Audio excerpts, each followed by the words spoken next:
respondendo, fala, pergunta aos que me ouviram. É como se Jesus estivesse dizendo, eu agora vou também falar pela igreja.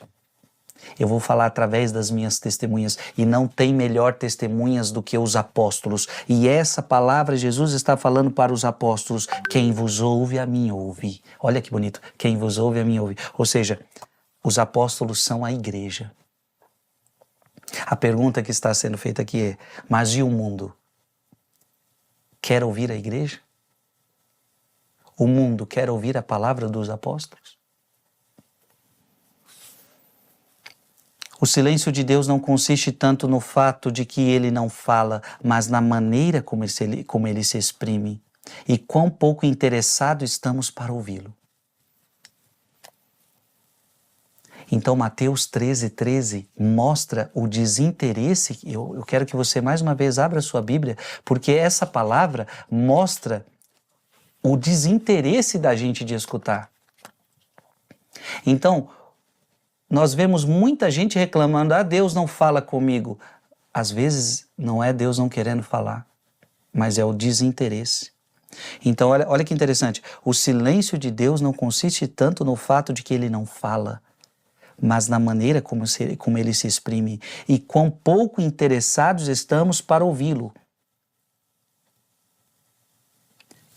Mateus 13:13, eis porque eles falam em parábolas, para que vendo não vejam, ouvindo não ouçam, nem compreendam. Assim se cumpre para eles o que foi dito pelo profeta Isaías, ouvireis com vossos ouvidos e não entendereis, olhareis com os vossos olhos e não vereis, porque o coração deste povo se endureceu. Por que não escuta? Porque o coração endureceu.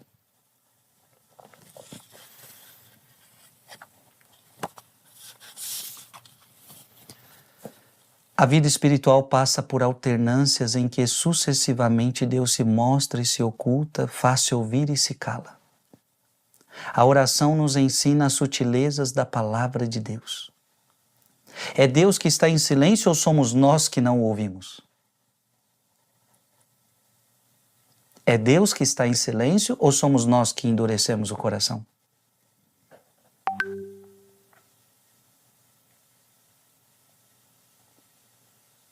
Porque o nosso ouvido interior e a nossa inteligência não estão acostumados à sua linguagem. Gente, isso aqui é impressionante, hein? Então muita gente reclama, Deus não fala comigo, Deus não fala comigo. Então, mas é Deus que não fala com você ou é você que endureceu o coração?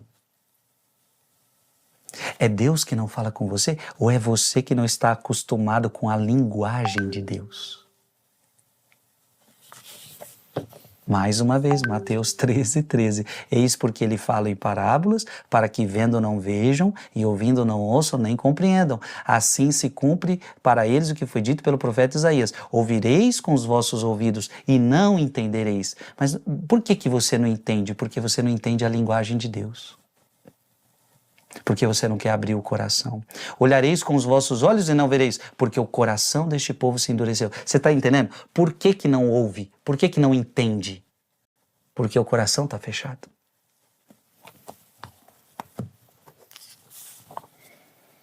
O fruto do silêncio é aprender a discernir essa voz. Amado irmão e amada irmã, que coisa linda. O fruto do silêncio é aprender a discernir a voz de Deus, mesmo que ela guarde sempre o seu mistério. Na oração, a voz divina é poderosa por ser capaz de nos tocar até o mais íntimo do nosso ser, mas ela se manifesta de maneira extremamente discreta. Os caminhos da vida espiritual são muito diferentes e certas pessoas podem atravessar um deserto aparentemente interminável. Há pessoas que são tocadas em suas vidas pelo dedo do silêncio de Deus. Isto pode assumir formas místicas, como mostra a dolorosa experiência de Madre Teresa de Calcutá, que depois de anos de profunda intimidade com o Senhor, viu tudo se eclipsar progressivamente. Nos 2 últimos anos de vida de Santa Teresinha do Menino Jesus, também passou por essa forma de abandono, mas essa não é a regra geral. E a alma contemplativa que aprendeu a linguagem do esposo divino, embora nunca a ouça como palavra humana, aprende gradualmente a perceber por toda parte os seus vestígios. Penso que Deus fala no silêncio. Sempre me impressiono com a sua discrição, com seus modos delicados, infinitamente respeitosos da nossa liberdade. Somos frágeis como vidro, então Deus tempera o seu poder e sua palavra para se adaptar à nossa fragilidade. Olha que coisa linda. Deus ainda se adapta à nossa fragilidade. Deus se adaptou um pouco à realidade dos apóstolos, tão pequenos, tão frágeis. Deus, Ele desce até nós. Amado irmão e amada irmã, se nós não tivermos um coração duro, repito mais uma vez, porque o coração deste povo se endureceu. Então, se a gente não tiver um coração endurecido, nós vamos ouvir a voz de Deus. Vamos, porque Deus é humilde, Ele desce a nossa fragilidade, Ele fala conosco.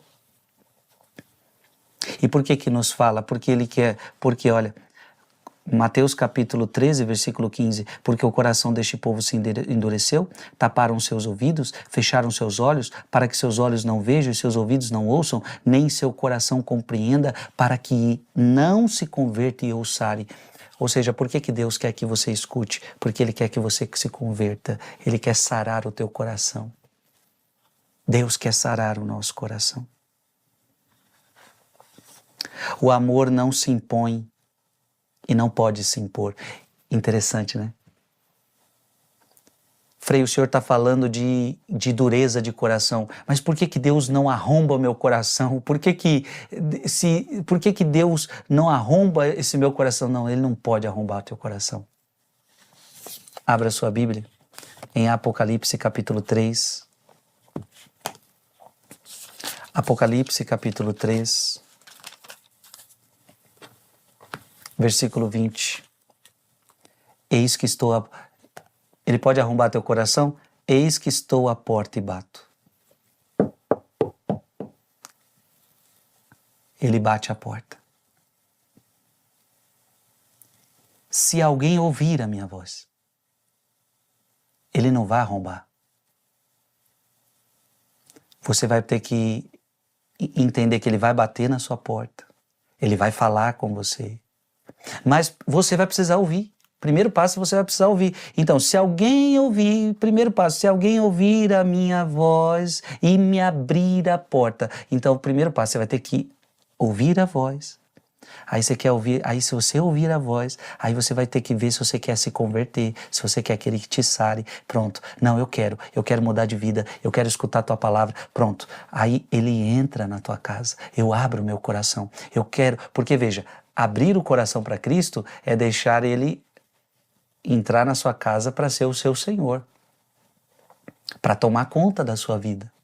Por isso que a palavra diz, para que se convertam e eu os cure, e eu os sare. Então, se você ouvir a voz de Deus, Ele entra na tua casa e faz uma mudança na tua vida. Gente, é a melhor coisa que tem. Eu, com 14 anos de idade, eu ouvi, porque Jesus batia na minha porta, ó. Então Jesus batia na minha porta há muito tempo. Mas com 14 anos de idade, eu ouvi essa voz, eu deixei Ele entrar dentro da minha casa. E foi a melhor coisa que eu fiz da minha vida. Deixa Jesus entrar na sua casa. Mas Ele não vai obrigar você. Então por quê? E por que Ele não obriga? Porque o amor não se impõe. E porque Deus é infinito amor, seu respeito e sua delicadeza nos desconcertam. E precisamente por estar em toda parte, Ele se esconde cuidadosamente para não se impor. Olha que bonito. Deus não quer se impor.